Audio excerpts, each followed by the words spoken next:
Welcome दोस्तों, study Chimes में आप सभी का स्वागत है। आज हम लोग जैन धर्म के इम्पोर्टेंट क्वेश्चंस देखेंगे। हमारा पहला प्रश्न है, भगवान महावीर का जन्म कहाँ हुआ था? तो इसका सही उत्तर है हमारा ऑप्शन नंबर थर्ड, वैशाली। भगवान महावीर का जन्म जो है ये वैशाली के कुंडक ग्राम के अंदर हुआ था। और ये वैशाली जो है ये बिहार के अंदर है। ठीक है, कहाँ पर है ये? बिहार में। और महावीर के जो पिता का नाम था वो था राजा सिद्धार्थ। ठीक है, और इनकी माता का नाम था त्रिशला। महावीर जो थे ये इक्ष्वाकु वंश के थे। कौन से वंश के थे ये थे इक्ष्वाकु वंश के। ठीक है, वेरी इंपॉर्टेंट है ये, आपसे पूछा जाए। और महावीर जो थे इनके बचपन का नाम भी आपसे पूछा जा सकता है। तो इनके बचपन का नाम था वर्धमान। ठीक है, और वर्धमान का मतलब होता है जो बढ़ता है। और महावीर का जो जन्म हुआ था ये 540 ईसा पूर्व के अंदर हुआ था। ठीक है, वेरी इंपॉर्टेंट है ये। कब हुआ था? 540 ईसा पूर्व के अंदर में। हमारा अगला प्रश्न है, जैन साहित्य को क्या कहते हैं? तो इसका सही उत्तर हमारा ऑप्शन नंबर फोर, अंग। ठीक है, अंग या जो हमारे आगम है। ठीक है, इसके सबसे इंपॉर्टेंट पार्ट जो है वो 12 अंग कहलाते हैं। ये जैन साहित्यों का नाम है जिसमें विभिन्न प्रकार के ग्रंथ शामिल है। ठीक है, तो हमारे कौन कौन से ग्रंथ शामिल है इसमें? तो इसमें 12 अंग होते हैं। ठीक है, 12 अंग होते हैं और 12 जो है वो उपांग होते हैं। ठीक है, 12 उपांग। और 10 जो है हमारे वो हमारे क्या होते हैं? प्रकीर्ण।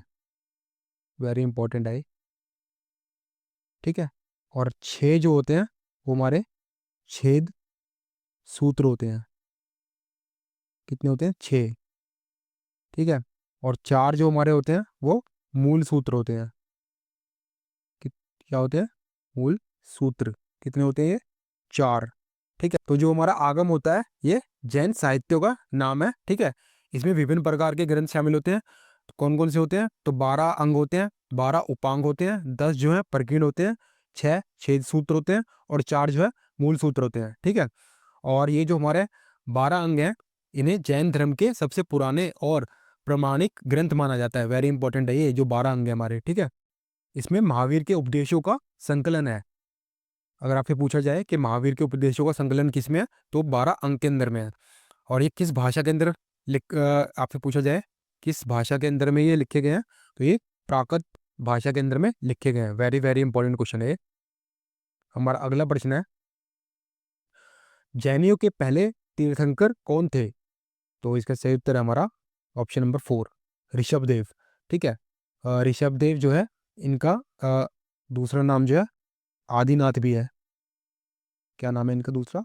आदिनाथ। ठीक है, इनका जो जन्म था वो अयोध्या के अंदर राजा नाभि के घर हुआ था। ठीक है, अयोध्या में राजा नाभि के घर जन्मे थे।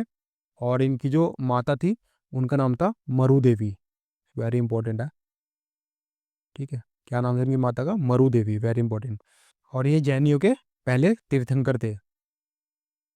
हमारा अगला प्रश्न है, निम्नलिखित में से कौन जैनवाद के 3 रत्नों में शामिल नहीं है?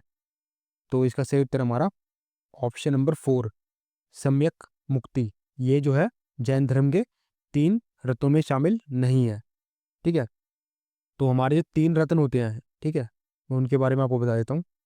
ठीक है, तो हमारे जो त्रिरत्न होते हैं इनमें जो हमारा पहला होता है वो हमारा होता है सम्यक दर्शन।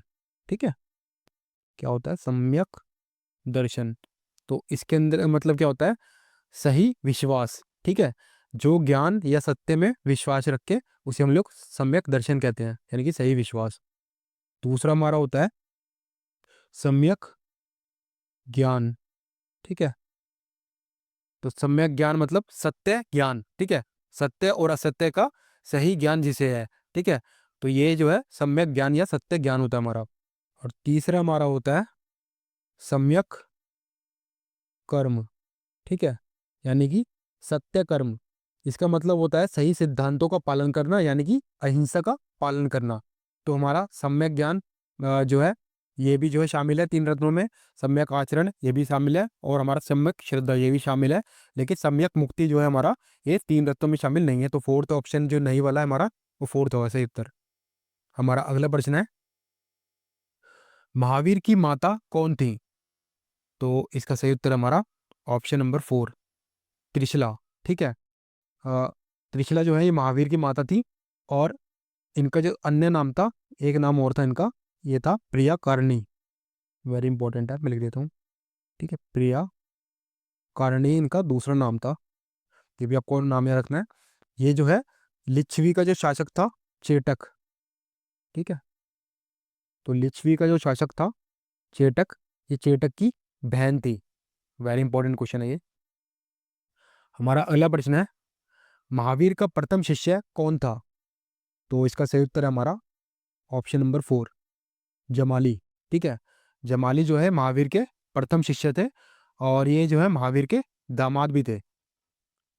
हमारा अगला प्रश्न है, भगवान महावीर और किस नाम से विख्यात हैं? तो इसका सही उत्तर हमारा ऑप्शन नंबर 1, जैना या जो जिन है। ठीक है, महावीर को जैना या जिन के नाम से जाना जाता है। और जैना या जिन का जो अर्थ है वो होता है विजेता। ठीक है, इसका अर्थ क्या होता है? विजेता, जिसने अपने मोह एवं भावों जैसे कि प्रेम, घृणा, सुख दुख पर विजय प्राप्त कर ली हो। ठीक है, तो उसे जिन या जैना कहते हैं। तो पूर्ण ज्ञान यानी कि कैवल्य की प्राप्ति करने के बाद उन्हें महावीर के नाम से जाना जाने लग गया। ठीक है, हमारा अगला प्रश्न है, भारत में जैन धर्म का संस्थापक कौन है? तो वैसे तो जो है जैन धर्म की शुरुआत जो है ऋषभ देव ने की थी, लेकिन जो है इसका पुनरुत्थान जो किया था वो महावीर ने किया था। तो भारत के अंदर में जो इसके संस्थापक हैं, ये महावीर को ही माना जाता है। ठीक है, हमारा अगला प्रश्न है, जैनियों द्वारा अपने पवित्र ग्रंथों के लिए सामूहिक रूप से किस शब्द का प्रयोग किया जाता है? तो इसका सही उत्तर है हमारा ऑप्शन नंबर 2, अंग।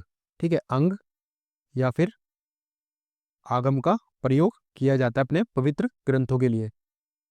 हमारा अगला प्रश्न है, कैवल्य कौन से धर्म से संबंधित है? तो इसका सही उत्तर हमारा ऑप्शन नंबर 2, जैन धर्म। ठीक है, कैवल्य का अर्थ होता है हमारा पूर्ण ज्ञान। ठीक है, इसका अर्थ क्या होता है हमारा? पूर्ण ज्ञान। ठीक है, ये जो है सर्वज्ञता की अवस्था होती है। इसमें हमारी आत्मा सभी प्रकार की इच्छाओं से मुक्त हो जाती है। हमारा अगला प्रश्न है, दक्षिण भारत में जैन धर्म का प्रचार प्रसार किसके द्वारा हुआ था? तो इसका सही उत्तर हमारा ऑप्शन नंबर 4, भद्रबाहु द्वारा। ठीक है, तो दक्षिण भारत में भद्रबाहु ने जैन धर्म का प्रचार प्रसार किया था। चंद्रगुप्त मौर्य के शासनकाल में जब अकाल पड़ा था, तब भद्रबाहु चंद्रगुप्त के साथ में कर्नाटक के श्रवण बेलगोल चले गए थे। ठीक है, कहाँ चले गए थे? श्रवण बेल गोला में चले गए थे। कहाँ पर? कर्नाटका के अंदर में। ठीक है, वेरी इंपॉर्टेंट है ये। और इन्होंने यहाँ पर जो है जैन धर्म का खूब प्रचार प्रसार किया था। हमारा अगला प्रश्न है, जैनियों के अनुसार जैन धर्म का संस्थापक कौन है? तो इसका सही उत्तर है हमारा ऑप्शन नंबर 1, ऋषभदेव। और ये जो है पहले तीर्थंकर भी थे। ठीक है, वेरी इंपॉर्टेंट है। ठीक है, पहले तीर्थंकर थे ये। हमारा अगला प्रश्न है, ऐतिहासिक काल में जैन धर्म के 24वें तीर्थंकर कौन थे? तो इसके सही उत्तर हमारा ऑप्शन नंबर 2, महावीर स्वामी। तो महावीर स्वामी जो है ये 24वें नंबर के तीर्थंकर थे। वेरी इंपॉर्टेंट क्वेश्चन है ये। हमारा अगला प्रश्न है, निम्नलिखित में से कौन तीसरे तीर्थंकर थे? तो जो तीसरे तीर्थंकर थे ये थे ऑप्शन नंबर 3, संभवनाथ। ठीक है, वेरी इंपॉर्टेंट है। आपसे जो तीसरे तीर्थंकर जो है पूछे जा सकते हैं। इसके अलावा एक वेरी इंपॉर्टेंट जो हमारे 23वें जो तीर्थंकर है, ये भी आपसे पूछे जा सकते हैं। तो 23वें तीर्थंकर थे हमारे पार्श्वनाथ। Very important. ठीक है, तो पार्श्वनाथ जो थे ये काशी के जो नरेश थे, उनका नाम था अश्वसेन। मैं बता देता हूँ आपको, वेरी इंपॉर्टेंट क्वेश्चन है ये। ठीक है, काशी के जो नरेश अश्वसेन के पुत्र थे पार्श्वनाथ। ठीक है, और इनका जो निर्माण हुआ था वो सम्मेद शिखर पर हुआ था। वेरी इंपॉर्टेंट है ये, आपको याद रखना है कहाँ पर हुआ था इनका निर्माण, सम्मेद शिखर के ऊपर। ठीक है, हमारा अगला प्रश्न है, निम्नलिखित किस धार्मिक पंथ के अनुयायी दिगंबर और श्वेतांबर के रूप में दो भाग में विभाजित हो गए थे? तो इसका सही उत्तर हमारा ऑप्शन नंबर 2, जैन धर्म। ठीक है, तो जब चंद्रगुप्त मौर्य के समय में अकाल पड़ा था, तब जैन धर्म जो है वो दो भागों में विभाजित हो गया था। एक था हमारा दिगंबर और दूसरा हमारा श्वेतांबर। तो ये दिगंबर जो है ये भद्रबाहु के समर्थक थे। किसके समर्थक थे ये? भद्रबाहु के।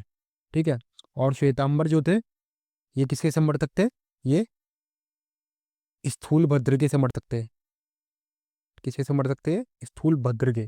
ठीक, तो दिगंबर का अर्थ होता है आकाश द्वारा आच्छित। ठीक है, ले लेता हूँ आपके लिए। इसका अर्थ होता है आकाश द्वारा आच्छादित। ठीक है, यानी कि आकाश पहना हुआ। ठीक है, तो ये भिक्षु नग्न अवस्था में रहते हैं। इनका मानना है कि जो कपड़े होते हैं ये भी भौतिक चीजों की तरह होते हैं, इन पर निर्भर नहीं रहना चाहिए। ठीक है, और जो श्वेतांबर है जो स्थूल भद्र के समर्थक है, तो श्वेतांबर का अर्थ होता है सफेद वस्त्र धारण करने वाला। ठीक है, ये भिक्षु जो है सफेद रंग के वस्त्र धारण करते हैं। हमारा अगला प्रश्न है, राजस्थान में माउंट आबू पर दिलवाड़ा मंदिरों का निर्माण निम्नलिखित में से किस धर्म के अनुयायियों द्वारा किया गया था? तो इसका सही उत्तर हमारा ऑप्शन नंबर 2, जैन धर्म।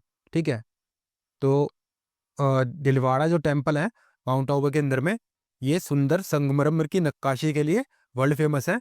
और इनका जो निर्माण है ये 11वीं और 13वीं शताब्दी के बीच में किया गया था। ठीक है, और जो इसका मंदिर परिसर है, तो इस मंदिर परिसर में 5 मंदिर हैं टोटल। ठीक है, जिनमें से हर एक अलग जैन तीर्थंकर को समर्पित है। ठीक है, सो वेरी इंपॉर्टेंट है ये भी।